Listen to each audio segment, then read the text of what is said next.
5 seconds to go.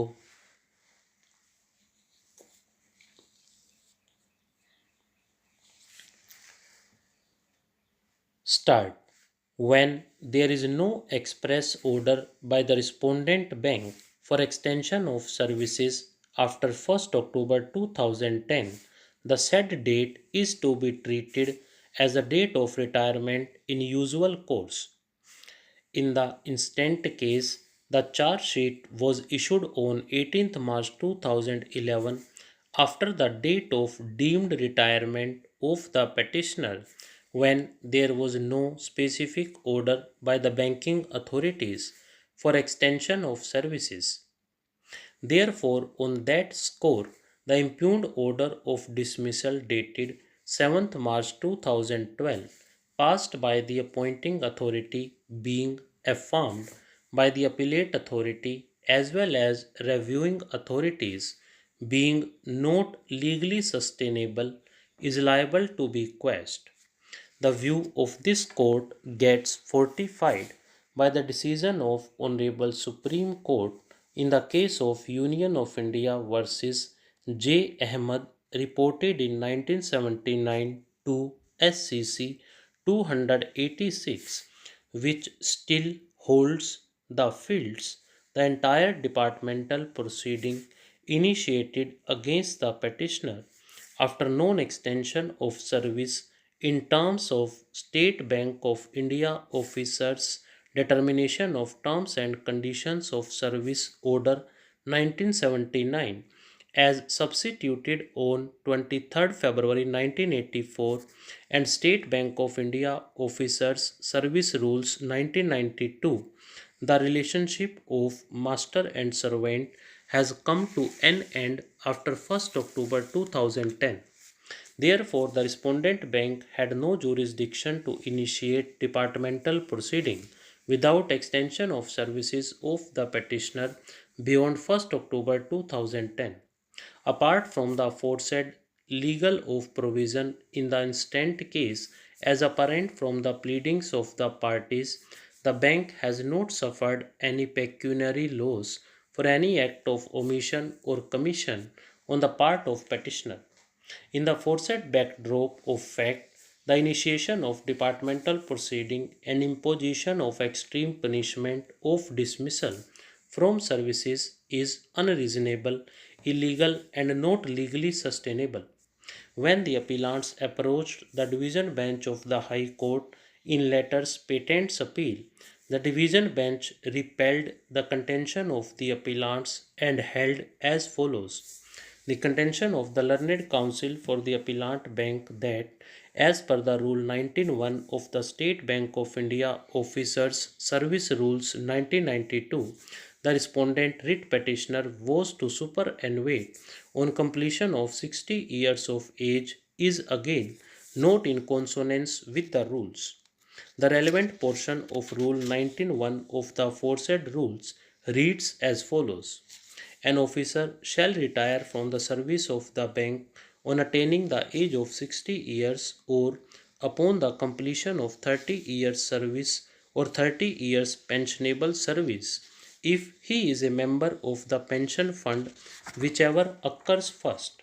A bare perusal of the rule clearly shows that if an officer of the State Bank of India completes 30 years of service prior to attaining the age of 60 years, he is to superannuate from service on completion of 30 years of service, irrespective of the fact that he has not attained the age of 60 years.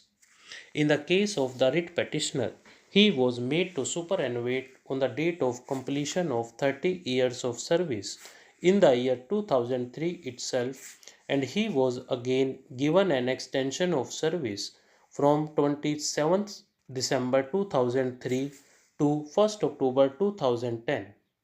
As such, by no stretch of imagination, it can be said that even in case of extension of service given to the respondent writ petitioner beyond the period of 30 years of service, he was to continue in service till he attained the age of 60 years. No other rule has been brought on record or to the notice of this court to show that even after completion of 30 years of service, the officer of the bank shall continue in service till he attains the age of 60 years. Rule 19(1) of the State Bank of India Officers Service Rules 1992 is absolutely clear without any ambiguity, wherein there is no scope of accepting the submission of learned counsel for the appellant bank. Thus, the only conclusion that can be drawn in the present case is that the writ petitioner could not have been allowed to continue in service after 1st October 2010 in absence of any further extension of service, which admittedly was not done in the present case. In that view of the matter, we find that the departmental proceeding had been initiated and the punishment order was passed after the superannuation of the petitioner on 1st October 2010, as the initiation of the departmental proceeding was done on 18th March 2011 and the punishment order was passed by the disciplinary authority on 7th March 2012, that is, after the date of superannuation, which was not permissible in the eyes of law in absence of any disciplinary rules. Admittedly, no such rules were brought to the notice of the writ court or to the notice of this court. As such, we find no illegality in the impugned judgment dated 6 September 2016 passed by the writ court in WPS number 3446 of 2014, holding that the departmental proceeding could not have been initiated and continued after the superannuation of the respondent writ petitioner and allowing the writ application quashing the order of dismissal from service passed by the disciplinary authority as well as the orders of the appellate and the reviewing authorities worth any interference in exercise of the LPA jurisdiction. Insofar as the present case is concerned, respondent was due to superannuate on 26 December 2003, apparently on completion of 30 years of service, but his service was extended on 5th August 2003 from 27 December 2003 to 1st October 2010. Thus, the extended service of the respondent came to an end on 1st October 2010. The relationship of master and servant between the appellants and the respondent came to be severed on and from 1st October 2010. The factum of receipt of subsistence allowance thereafter, or the respondent declaring that he would superannuate on a later date, that is on 30th October 2012, on attaining the age of 60 years, would not make any difference to the legal and factual scenario. Therefore, it is evident that respondent was no longer in the service of SBI post 1st October 2010. Attaining 60 years of service, earlier 58 years, is not the sole criterion of superannuation of an officer serving in SBI. As already noted and discussed above, it is one of the three contingencies. If any of the three contingencies are fulfilled, an officer would be superannuated.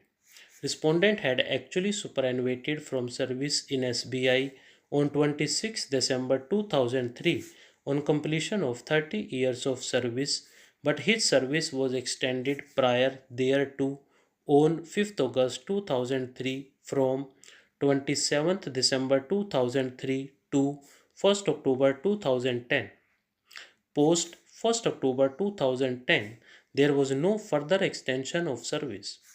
Disciplinary proceeding against the respondent was not initiated on 18th August 2009 when the first notice to show cause was issued, but was initiated only on 18th March 2011 when the disciplinary authority issued the charge memo to the respondent. Stop.